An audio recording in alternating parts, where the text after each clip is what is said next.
आज हम बिहारी के आगे के पदों की व्याख्या देखने की कोशिश करेंगे, जिसमें मैंने आप लोगों को पतरा ही तिथि पाई आवा घर के चहुपास ये वाला पद बता दिया था। इसके आगे है आपके सिलेबस में, निसी अंधियारी नील पटु पहरी चली पिए गेहे कहो दुराई क्यों दुरे दीप सिकासी देहे। इस दोहे में कवि उस नायिका की सुंदरता और उसकी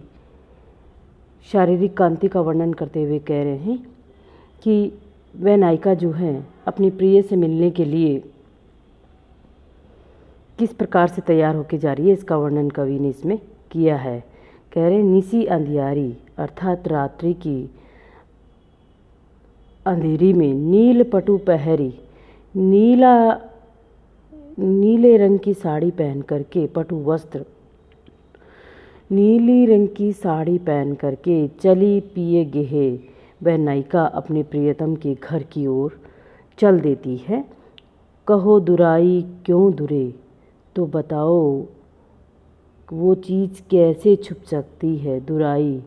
कैसे छुप सकती है, दीप सिकासी देहे, वह जो नायिका है वह दीप शिखा के समान जो प्रकाश देने वाली उसकी देह है, उस पे उसने जो नीले रंग की साड़ी पहन ली है वह दीप शिखा के समान, और दीप शिखा के समान देह वाली वह नायिका इस अंधकार में कैसे छिप सकती है, इस अंधेरी रात में कैसे छिप सकती है, क्योंकि उसके शरीर की जो कांति है वो अपने आप ही चमकती हुई दूर से ही प्रतीत हो रही है। इसलिए ये बात कैसे छुप सकती है कि वह नायिका अपने प्रियतम से मिलने चुपचाप चली जाए और किसी को पता भी ना चले।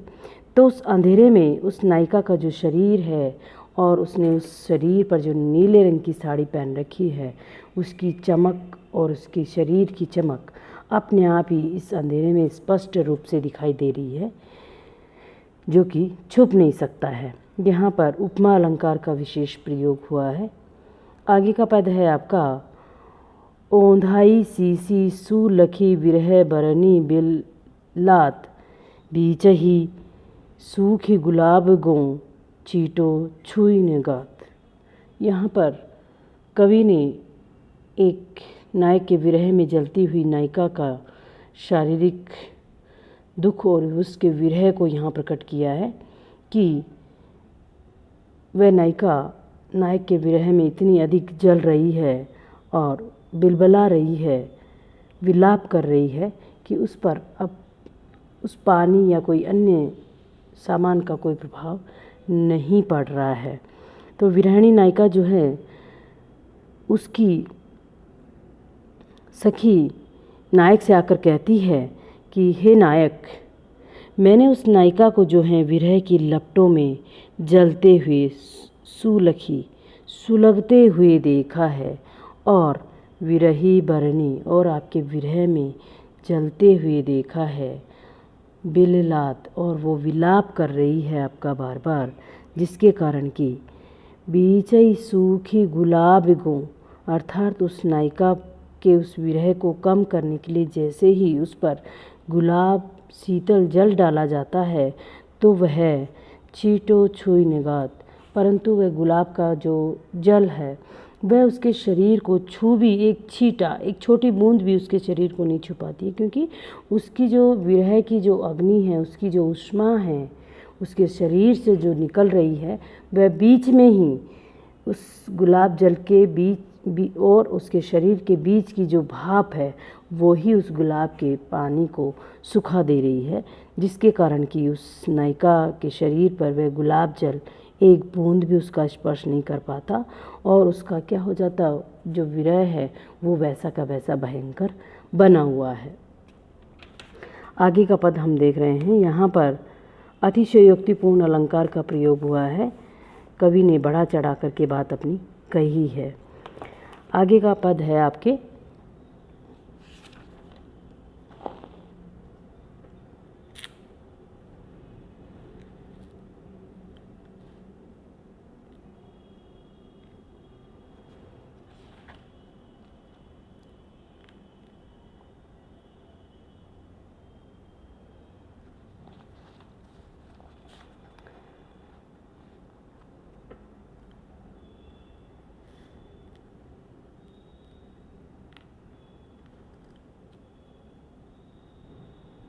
हाँ,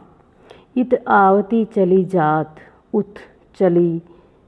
6-7 हाथ, चढ़ी हिंडोर सी रही लगी उपासनु साथ। यहाँ पर कवि ने एक विरह में जलती हुई नायिका की उस दशा का वर्णन किया है जिसके कारण कि उसकी विरह में बहुत अधिक दुर्दशा हो गई है, जिसके कारण वह नायिका बिल्कुल बिल्कुल कमज़ोर हो गई है। तो यहाँ पर नायिका की विरह अवस्था को देख करके एक सखी दूसरी सखी से कहती है कि इत आवती चली जाती उत चली 6-7 हाथ, अर्थात वह नायिका जो है अपनी श्वास जैसे ही लेती है तो वह इतनी दुर्बल और इतनी कमज़ोर है कि श्वास भरते समय इत आवती वह इतनी ही दूर इधर आती है और इतना ही आगे उस श्वास के साथ वो चली जाती है। तो 6-7 हाथ आगे जाती है वो और 6-7 हाथ आती पीछे आती है। चढ़ी हिंडोर सी रही, और उस क्षण ऐसे लगता है कि जैसे चढ़ी हिंडोर सी, कि जैसे वो झूले पर बिठा दी गई हो, लगी उपासनु साथ, अर्थात उपासनु का मतलब है श्वास लेते समय,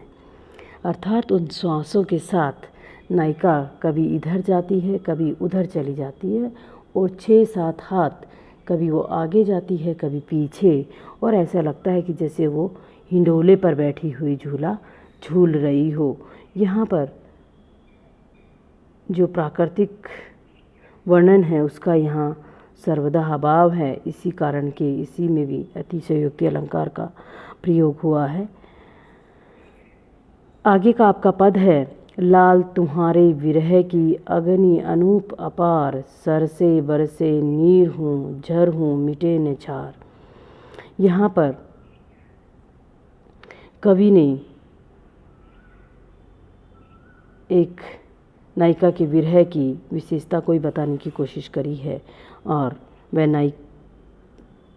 जिस तरह से विरह में पड़ी हुई है तो उसकी सखी आके के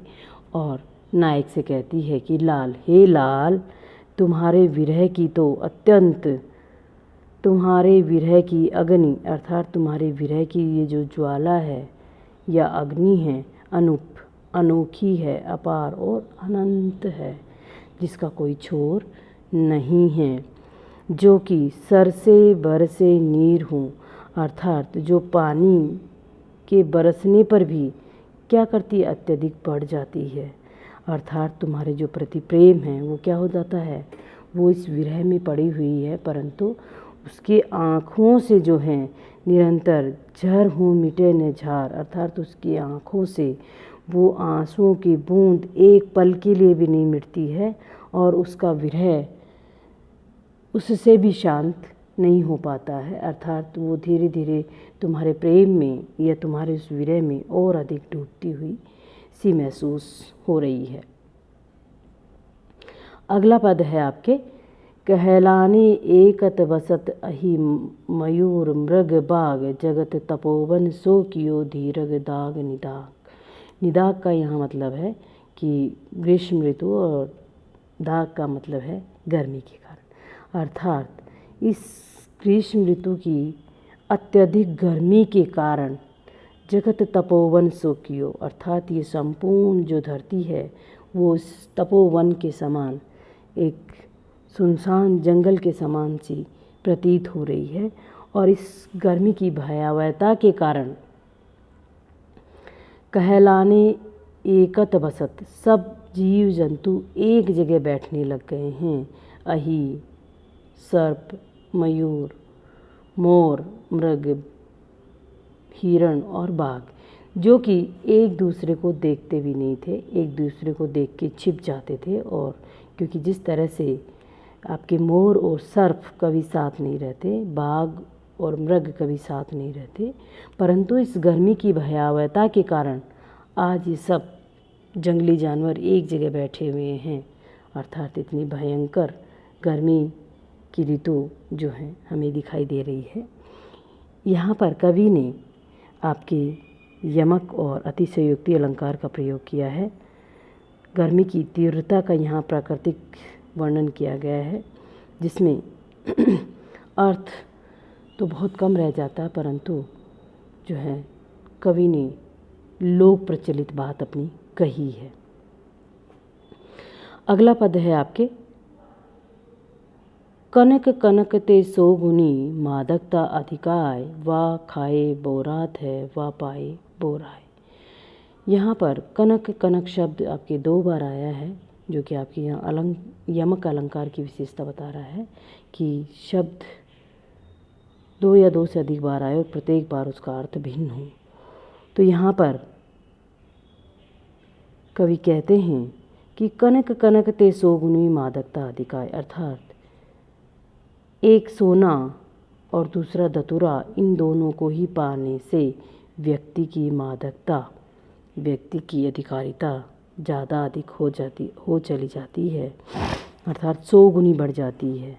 कनक कनक ते 100 गुनी, अर्थात इन दोनों को प्राप्त करने से व्यक्ति 100 गुनी अधिक मादकता होती है।